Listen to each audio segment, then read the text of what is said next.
Yahenba Production YouTube channel asuna khwaibu taramna oksa bagalonana ngasi ingagi kunga marini panba jungi tang kuntra nongmai jing numitna adongi wahangi paukum puduna laksari ahan bada punumapu kurumjari ngasigi ahan boina pukhat pirak leba wapam asi Samananda engi wahangni Samananda na takpira ibase satabiriba warigi serial se minute kuntragi wari se minute nipu mangada sangdok piba yaroidra haina tambirak wahangni tagasari Samananda sumi sangdok babudi karigi yadadagi adaida Haujiki matam si haigadra juk na haigadra kali juk sidadi lila isai jagoy khare en entertainment yauba thauram singdana miyam si pukning si hena sangbu oina uba asigumba bhakti gi dharma gi thuplaba amadi ningthi jakhraba Miyabigi lamsat sajat sumthoknabagi oiba wari beda puran sing asibudi tabininba migi masing si yamna hanthakiba haiba tare aduna maram oidana panjarubagi arthadi karino haibada akoina minute kunthra thamjaribasida sangbirakliba akoigi viewers singsina yengbiramaga pura mapung oina tabidana wari sibu manung de leiriba ras mahau du loba amadi wari du khangna nungsina tabi bagi mhota ngaktang sangamaga phathokiba ngaktang sangamaga phathokiba sumaina sum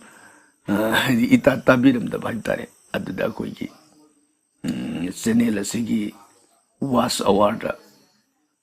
yamna asok pasu leiba Madom da ngaki wapam budi nasade aduda sangdung uragadi hena tabining bakarigidi adum soidana tabiri aduga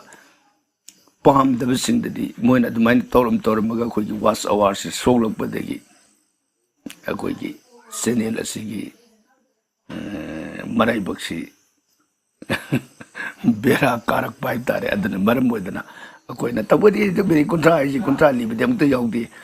kuntra ni thoi kuntra manga kuntra mapan nipu bawgi chang sida dam lirimni adu lina hairiba mong sida khanjebadagi akoina waphamsi ngai kari adadagi matamgi matungina sangdoknabadi pandam lei haujiki panjakriba akiba khudong sadabadana maram oidana sang bada bera oigadra ina khanjabadagi mini kunthagi sang sida sandoksabani matam kharadangi oinadi sangiba sang sida sum taminakisi haina wapamsi noluksari thagatsari wang pukhat pirakpugi damak Samananda enbu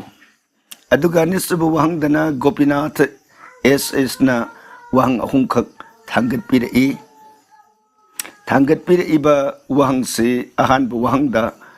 angada si mandadori gi masani amadi mandadori ga angada ga ani si langka da unagi bagi wari matang si atopa wari singdagi tajaki masi sumbra haibagi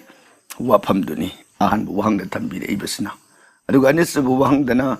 Anggadana Rabongi konungda raibar sangapu matamda Rabongi luhup lau khibasi anggadagi khongpham ma Rabongi maphamdagi phukpa ngambagi wapam laibra aibu wahangsini aduga aroibada humsuboina hangbiraiba wapamsina anggadana haikhiba haibade raibar sangapu matamda anggadana Rabonda haikhiba Rabona maiti ba pangki ba wari singdo mate oina pan ki ba singdo khara sandok na ताकपीरक्पा यागद्रा हाइबगी वहां अहुमसी थंबिरई थंबिरक्लिबा वहांसिंग असिगी अहानबदा Gopinath S की मफमदा अहानब वहांदा सुमी अंगदा मंददोरी की मचानी अमदी लंकादा मंददोरीगा अंगदगा उनखिबगी वारीसी लई वारीसिमक एखोय हयेंग चथजरिबा लंका कांद सिमकी मनुदा सोइदना वारी मतंगसी संदोंगना लिरअगनी मतंददा मपुंग ओइना वारीसी तामिनरसी हाइना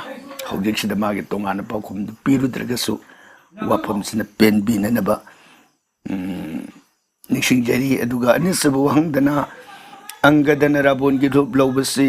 अंगदगी खोंफम अमा फुकपा ngambagi wafam leibra haibasidi madumda thoidokna wari leite subnatagi ngasai mana raibar changpaduda rabongi mafamda raibar nina rabonduna saugadawa sakti khara utcharambagi wa khaktani sumoina thamjage aduga arubagi wang sisu wari singsi hayeng lanka la loiraga halakba matamda wari si loina liraga mathangsina banjakibu wari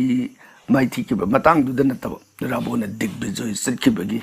rabona pokhibagi wari mana digbijoy sargada saluba patanda saluba tongan tongan no phamjana mana digbijoy salak pasingado adada mana maithiba pangkiba singgi wari do tongan tongan oina loina mathangsina lirak agani maramadana haujiksida tongana mu lirudragasu lirak paduda mapung oina wari si taminarasi haina basimasu aroiba wahangi paukum thamjari thagatsari wang pukhat pirakpagi damak matungdasu tongan tongan ba wari gi khangbining ba amadi singnaba matang singda wafam phongdokpirao ngasigidi wang se ani si khakta phangjare atopa wang leitabana matang asida ngasigi wang paukum gi thorum loisinjari punamapu thagatsari